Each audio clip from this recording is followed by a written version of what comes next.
انا عايزه بس اقول للاستاذ اللي بيقول على موضوع الحوار، احنا دخلنا 12 وتلت والساعه دلوقتي 2 الا 10، الشباب اتكلموا في كل الوقت ده، يعني ما كملش حتى ربع، عشان بس نبقى اتكلمتوا زيهم بالظبط. لا لم اقاطع احدا ولم اطلب من بس احد احنا بنقول ان يتوقف عن الكلام اللي هو الكلام. طب خلاص اتفضل. اول حاجه محتاجه اقولها، اللي حضرتك بتقول ان الوعود اللي تم طرحها دلوقتي، هل ما بتديكوش ثقه في النظام؟ هذه الوعود ما بتبنيش جسر، يعني ما بتبني جسر عشان في ناس في التحرير.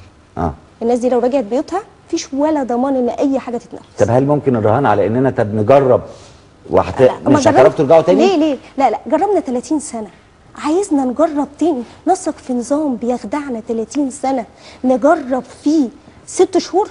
هل في نظام بيخدع ناس؟ ويوم لما قرر رئيس الجمهوريه ان هو يجيب حكومه بديله، جاب حكومه من النظام. يوم لما احنا بنطلب حل البرلمان، يخرج علينا رئيس الجمهوريه يقول نظر في طاعون. اي مطالب تتحدثون عنها بانها تاتي بقبول من قبل النظام. يوم لما نتحدث على حكومه وحده وطنيه يقول لنا حوار وطني وليست حكومه وحده وطنيه. لا شيء من اي حاجه احنا بنطلبها ومطالبنا اللي هي بتتقال بتتحقق.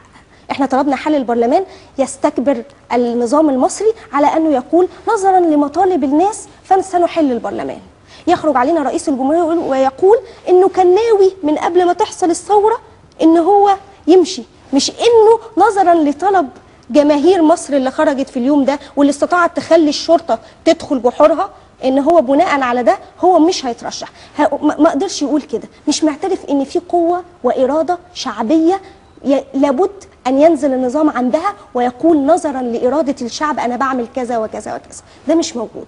طول ما الحوار ليه ما كانش في الكلمه اي شيء ما يشيد بالشباب اللي موجود في التحرير؟ لن يشير واحترام رغباته وتلبيه الطلبات. لا ما كانش في كلمه لدم الشهداء، وهو ده اللي طالبينه الناس اللي في التحرير. ما كانش فيه عزاء زي ما هو في كل في كل الاوقات بيطلع ويعزي الجمهور المصري. ما كانش فيه كلمه عزاء تطيب خاطر المصريين اللي كان دمهم ماشي في الشارع والناس بتدوس عليه برجليهم. ما كانش فيه ده. لا رئيس الوزراء هان عليه يقول ده، ولا نائب رئيس الجمهوريه هان عليه يقول ده، ولا رئيس الجمهوريه هان عليه يقول ده. استصعبوا يحسوا ان هم بيرضوا الشعب المصري ونطالب ده الان. تفسيرك. لا ما هو حد عنده تحليل تاني ان هم يخرجوا لم يذكروا الدم المصري بكلمه واحده، لم حتى يقولوا العزاء للناس اللي موجودين في الميدان. نزل المشير طنطاوي، هل المشير طنطاوي عزى الناس؟ عزاهم في الميدان؟ قال لهم البقاء لله مثلا في ذويكم اللي هم ماتوا وهو واثق ان هم ماتوا واحنا عندنا ما يثبت ان هم ماتوا على يد الشرطه المصريه؟ لم يحدث ذلك. انت بتتكلم عن العزاء مش عن القرار في التحقيق.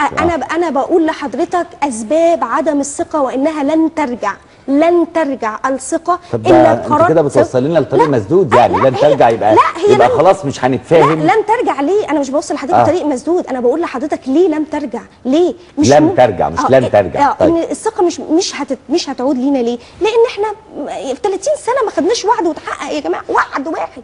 ازاي مطلوب مننا في 6 شهور نصدق نظام بيضحك علينا 30 سنه؟ ده حاجه طالبه في 12 يوم.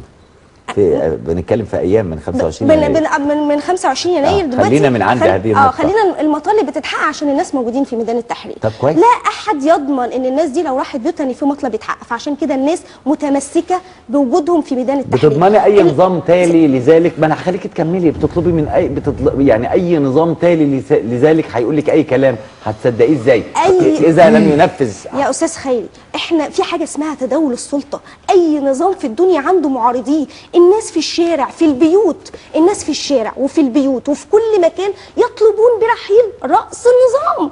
الموضوع سهل وبسيط. مين اللي قال الناس في الشارع والبيوت وفي كل مكان؟ فكره التعميم هنا. 6 مليون مصري خرجوا في كل محافظات مصر بيطلبوا. ليه النظام ما خرجش علينا يقول لنا ايه؟ تعالوا نعمل استفتاء شعبي. انت عارفه انا سمعت كام رقم على الخروج؟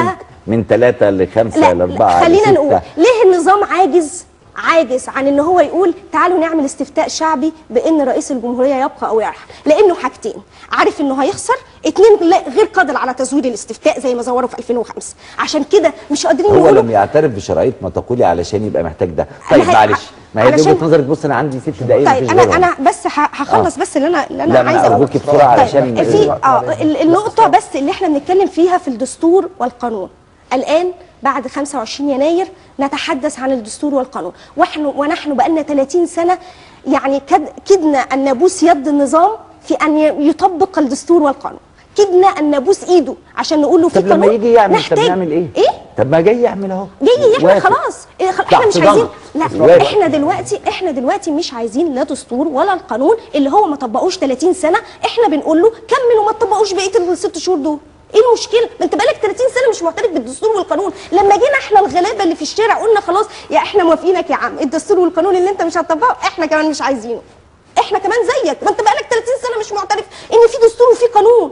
جاي دلوقتي لما الناس اللي في الشارع وافقتك على ان مفيش دستور ومفيش قانون بقالك 30 سنه ما بتطبقوش، وقلنا لك يلا دلوقتي افتكرت ان في دستور وقانون عشان هو اللي حاميك، عشان هو الماده دي هي اللي حامياك. لا احنا عندنا مخارج قانونيه وقالها باسم ونتناقش معاها. مش هقول لك ان احنا قاعدين في ميدان التحرير طول الوقت، احنا كنا اليوم مع شخصيات تقابل احترام ناس كتير جدا، وشخصيات غير مسيسه وغير محسوبه على النظام نهائيا. وبكره عندنا اجتماعات تانية مع ناس شبه ده، وبندور على مخرج قانوني او مخرج دستوري لهذا الموضوع.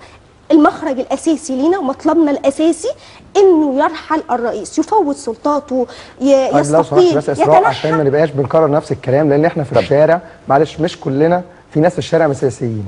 انا واحد من الناس او معايا مجموعه كبيره جدا ومن ضمنهم حتى رموز من العمل السياسي والغير السياسي والعمل التطوعي. احنا سيبنا الجدل السياسي اللي كان معمول بروح 25 يناير وابتدينا من بكره بنعمل حاجه اسمها 25 يناير لاعاده بناء مصر. ابتدينا نعمل مقر، احنا هنبتدي ننزل نعمل مالناش علاقه بالجزء السياسي خالص. الديبيت الناس اللي موجوده فيه ما فيش حد فينا بيقرر. مفوضين حد بالشق السياسي؟ لا انا دلوقتي بتكلم في جزء اجتماعي، يعني احنا ناس دلوقتي احنا في وضع معلق او نعم. انا ماليش علاقه، انا دلوقتي واحد انا عندي 4 دقايق خدوا بالكم وبقيه ضيوفي طيب وعايز اقول ان الزملاء بيقولوا لي دلوقتي ان الاخوان اعلنوا عن الموافقه وقبول الحوار مع النظام. اتفضل. احنا جزء مننا دلوقتي عايزين ننزل نبني مصر 25 يناير، مش هنحقق حكومه لوحدها، محتاجين احنا ننزل نعمل حملات توعيه، محتاجين ننزل نتكلم مع الناس، محتاجين الناس اللي خافت في الفتره اللي فاتت ننزل نعمل لهم عمليات تاهيل ان هم يخشوا وان الشرطه تنزل الشارع تاني. ده جزء مننا، ده كويس، لا يعبر عن شباب 25 كلهم. دول شباب مصري عظيم، دول عظيم. النقطه الثانيه، مفيش في ميدان التحرير تيار بيسيطر، لا الاخوان ولا الاشتراكيين ولا الثوريين، كلنا شباب متحد. لو نزلت هناك مش تقدر تفرق تيار عن الثاني. دي نقطه لا اقدر اقولها. شكرا. هقول كلمتين اتنين. اول حاجه هوجه كلامي للناس اللي هم في البيوت وبيتفرجوا على الاعلام المصري فقط. هقول لهم لو انتوا شايفين، مش حد بيتفرج على اعلام واحد، اللي بيتفرجوا على الفضائيات والاعلام، لو انتوا شايفين ان شباب التحرير او شباب الثوره هم السبب في البطاله واطفال الشوارع والفساد اللي احنا بنحاول نحله، حكموا ضمايركم. هل احنا السبب ده ولا البطاله والفساد والرشوه اللي احنا بنحاول ننقذها في الايام اللي جايه؟ احنا تاني حاجه بوجه بس للاستاذ، احنا مش لوحدنا. خلاص يا اسراء، صدقني احنا مش لوحدنا، احنا بنتكلم مع ناس كويسه جدا وبنتحاور معاهم، وناس غير محسوبه على اي تفصيل. اتفضل يا استاذ خالد. اعاده الثقه للشعب المصري يتطلب من النائب ومن رئيس الوزراء ان يحققوا مطلب الوحيد للشعب المصري عشان يعيدوا اليوم بكره ان شاء الله. تامر امين معاكم على الهواء.